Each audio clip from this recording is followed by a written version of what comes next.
Hey guys, welcome to the Privateer channel today. I'm Jesse and thanks for joining in. Today's subject is going to be a video for my life section. It's going to be titled Bullying.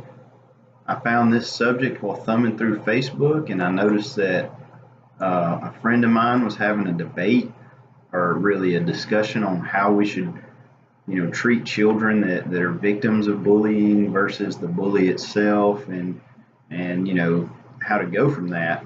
And I think this kind of mentality has a much deeper run with human history than just the last 2 or 3 years. First thing we have to look at is humans are like a pack, a horde, tribe. We're social creatures. We live together socially, and in those social orders, there's generally a pecking list of dominant, less dominant, and so forth. Almost like wolves or chimpanzees who have the alpha who kind of runs the pack, and you gain that status by basically being the strongest and most dominant one around. People have been clashing with other tribes for thousands and thousands of years over everything from resources, farmland, water.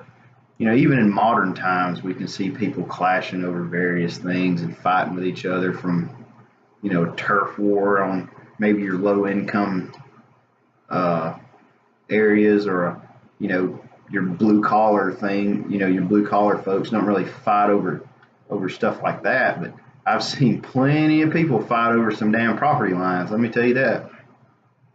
Even in our family settings, we often see that siblings fight and pick on each other.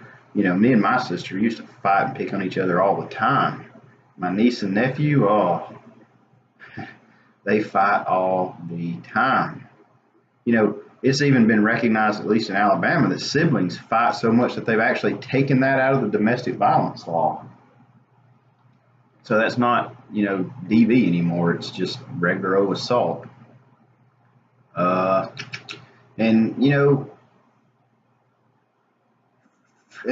goes into the schools and social environments. But there's one question that I pose to this: out of all the kids in these schools, why is this one particular kid being bullied over the other ones? Because the joke often goes back with police is they harass people, blah blah blah blah. But what draws the police's attention to you over where I worked at, over the other 9,999 people that live in the city? It can be contributed to many different things.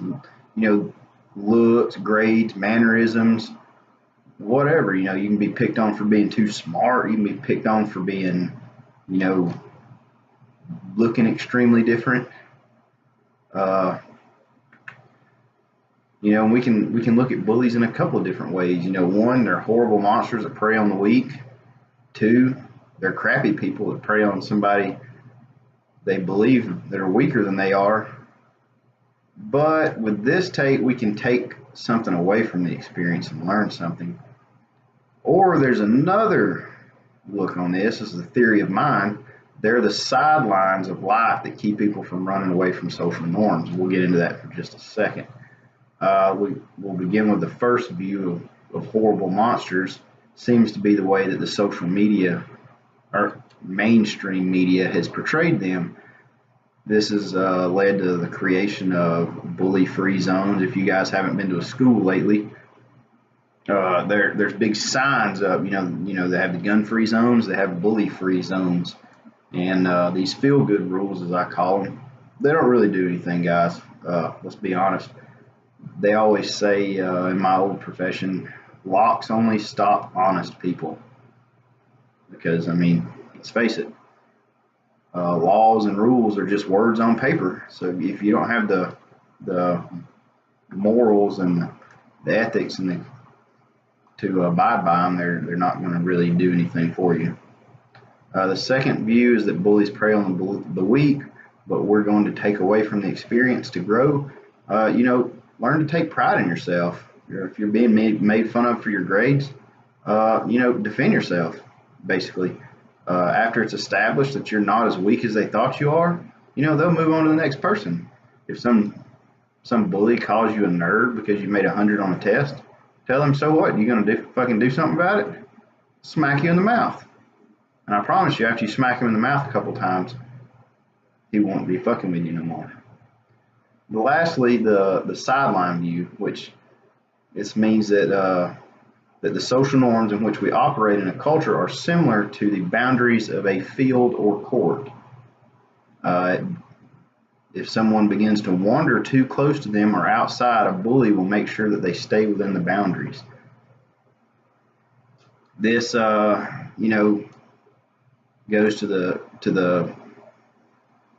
theory that somebody may look way extremely contradictory to what we would consider normal for society. Like, let's say you dyed your hair jet black, wore powder white makeup, dressed in all black, just an extremely